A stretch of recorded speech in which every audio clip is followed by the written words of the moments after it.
There is a war happening right now, not outside, not in the world, inside you. And the strange thing is, you are both the soldier and the enemy. There was once a small sparrow. He lived in a tree at the edge of a quiet forest.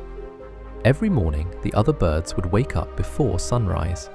They would stretch their wings, fly out, find food, build, survive, move.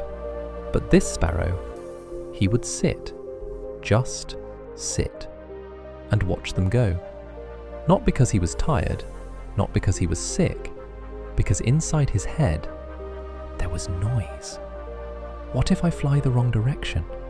What if I'm not fast enough? What if today is not the right day? He had wings, strong wings, but his mind was louder than his wings. And so, he stayed. Days passed, then weeks. The sparrow watched other birds return home every evening, full, alive, tired in a good way, and he would feel something heavy in his chest. Not jealousy exactly, more like shame. I should have gone today. Tomorrow I will go. But tomorrow always came with the same noise, the same questions, the same fear. One morning, a storm was coming.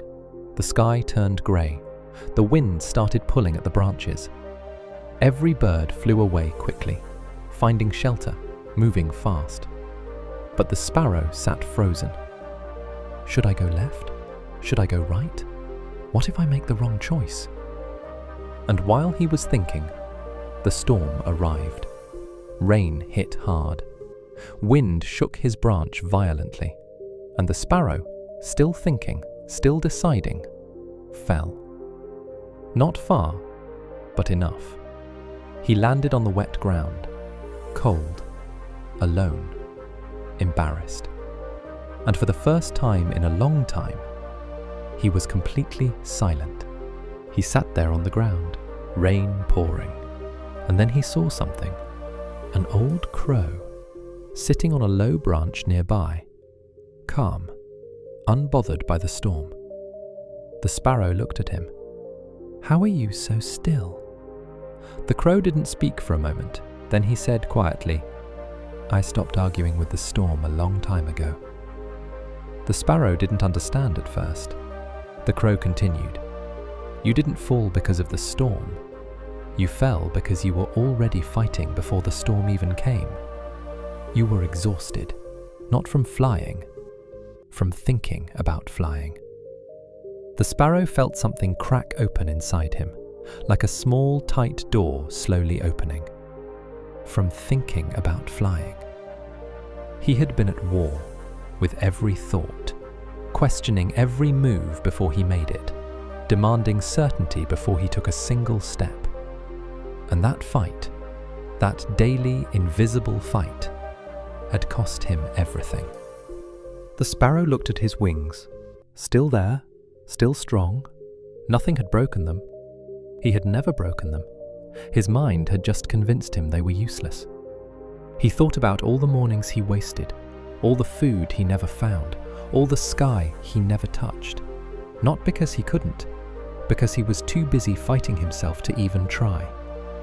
And right there, in the rain, on the cold ground, something shifted. He realized the noise in his head would never fully stop. There would always be questions, always be doubts, always a voice saying, "Wait, think more, you're not ready." But that voice was not truth. It was just fear wearing a very convincing mask. And he had been obeying it like it was God. The crow looked at him one last time. The birds who fly the farthest are not the ones without fear. They are the ones who fly anyway, before they feel ready, before the sky is clear, before the voice goes quiet. The storm was already softening, the rain slowing down, and the sparrow stood up, shook the water from his feathers, and for the first time, he didn't ask himself if he was ready. He just opened his wings. Maybe you are that sparrow. Maybe you have wings you haven't used, not because they're broken, but because your mind convinced you to wait, to think more, to be more ready, to be more sure. But here is the truth that no one tells you. The war inside your head never ends on its own. You have to decide to stop fighting it and start flying through it. The sky was always there. It was always yours. You just have to stop waiting for the noise to disappear before you go. Because the day you stop fighting your own mind, everything changes. If this story touched something inside you, you already know what it means for your life. Like this video, share it with someone who needs to hear it, and subscribe for more stories that speak to the part of you that's still searching.